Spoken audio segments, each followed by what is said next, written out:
Good morning बच्चों। आज हम लोग संधि पढ़ने वाले हैं। संधि का मतलब होता है किन्हीं दो वर्णों को या दो शब्दों को मिलाना। तो दो वर्णों के मेल से होने वाले परिवर्तन को संधि कहते हैं। जैसे दीप चोर अवली, दीपावली। संधि में दो पद होते हैं, पहले पद को पूर्व पद कहते हैं और दूसरे पद को अंतिम पद कहते हैं। अब यहाँ पे हमको देखना है कि दीप जो हो गया इसमें क्या हो गया, पहला पद हो गया यानी कि पूर्व पद, और अवली यानी कि अंतिम पद यानी कि दूसरा शब्द। इन दोनों के मिलने से एक नया शब्द का निर्माण होता है जिसे हम लोग देखेंगे कि अब वो हो गया क्या, दीपावली। अब है संधि के भेद। संधि के ऐसे तीन भेद होते हैं, स्वर संधि, व्यंजन संधि और विसर्ग संधि। लेकिन अभी हम इन तीनों संधि की चर्चा करें, लेकिन विस्तार में अभी केवल हम स्वर संधि को देखेंगे। दो स्वरों के मेल से जो परिवर्तन होता है हम उसे स्वर संधि कहते हैं। जैसे हिम जो और आलय, इनके मिलने से हिमालय।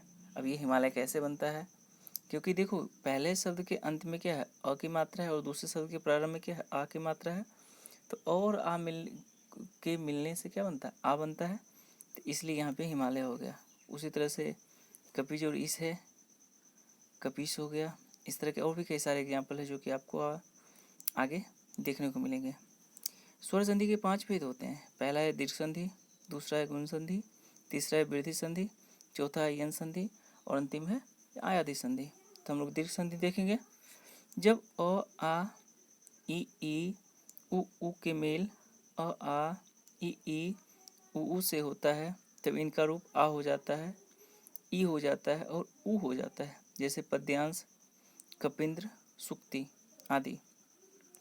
गुण संधि अ आ और ई स्वर मिलते हैं तो ए बन जाते हैं, अ आ उ स्वर मिलते हैं तो ओ बन जाते हैं, उ आ और री स्वर मिलते हैं तो अर बन जाता है। जैसे विवाहोत्सव, सप्तर्षि, लोकोक्ति, राजर्षि आदि। तीसरा है वृद्धि संधि। अभी हम लोग स्वर संधि के भेद पढ़ रहे हैं, ठीक ना।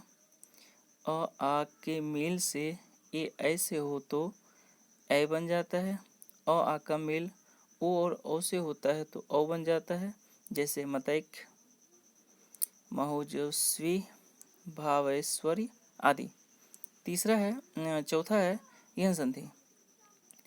ई का भिन्न स्वर से मेल हो तो यह हो जाते हैं, उ का भिन्न स्वर से मेल हो तो वह हो जाता है, री का भिन्न स्वर से मेल हो तो र बन जाता है। जैसे इत्यादि, स्वागत आदि। अब है आयादी संधि।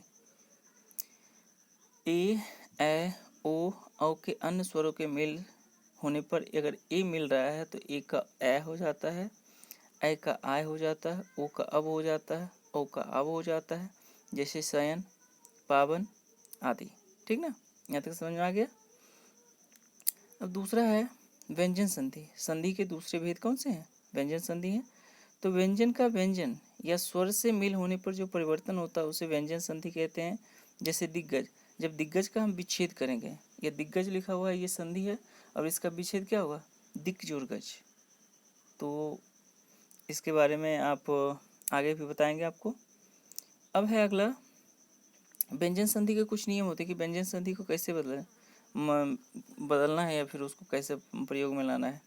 तो व्यंजन संधि के नियम में देखेंगे पहला कि वर्ग के पहले वर्ण का तीसरे वर्ण में बदल जाना है।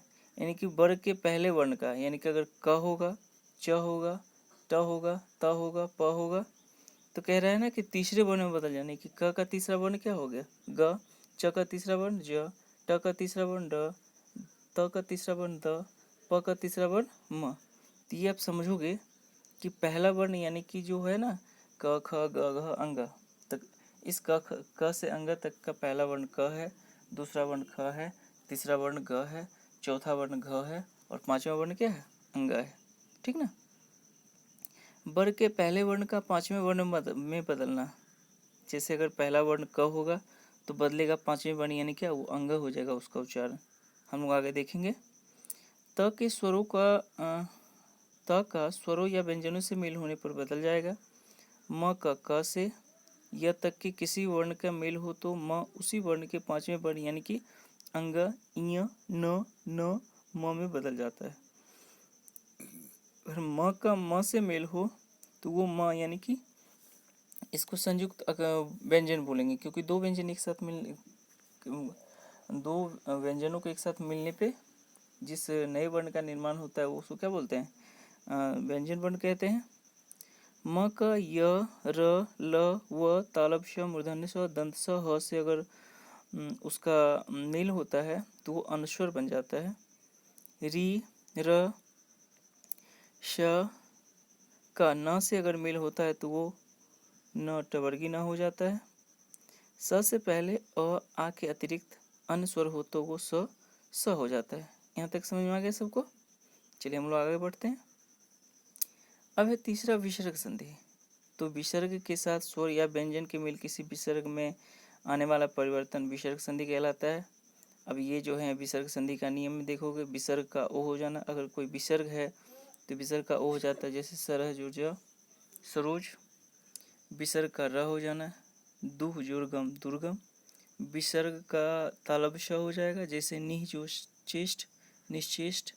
विसर्ग का स हो जाना, निह जोर तेज निस्तेज। बिह का श हो जाना, विसर्ग का स हो जाना, निह जोर कपट निष्कपट। विसर्ग का लुप्त हो जाना, जैसे निह जोर रज नीरज। विसर्ग का न बदलना, जैसे प्रातः जोर का प्रातःकाल। यहाँ तक सबको समझ में आ गया होगा। अब आपको करना क्या है ना कि आप जो है ये PDF को वीडियो को 2 से 3 बार सारे बच्चे देखोगे, कम से कम 2 बार, ज़्यादा से ज़्यादा 3 बार 4 बार 5 बार, जितना बार में नहीं समझ में आएगा वो देखोगे। और जहाँ नहीं समझ में आएगा वो आप डाउट क्लियर कर लोगे। मैं फिर इसका PDF भी भेज देता हूँ, जिनके पास बुक नहीं है वो हेल्प होगा उनका PDF से, ताकि वो अच्छे से इसको समझ पाएँ। नहीं समझ आएगा तो आप हमसे डिस्कस कीजिए, जो प्रॉब्लम आएगा हमसे पूछिए, ठीक है। आई होप कि आप सबको वीडियो समझ में आएगा, क्योंकि इसमें बहुत सरल तरीके से मैंने बताया है। आप लोग से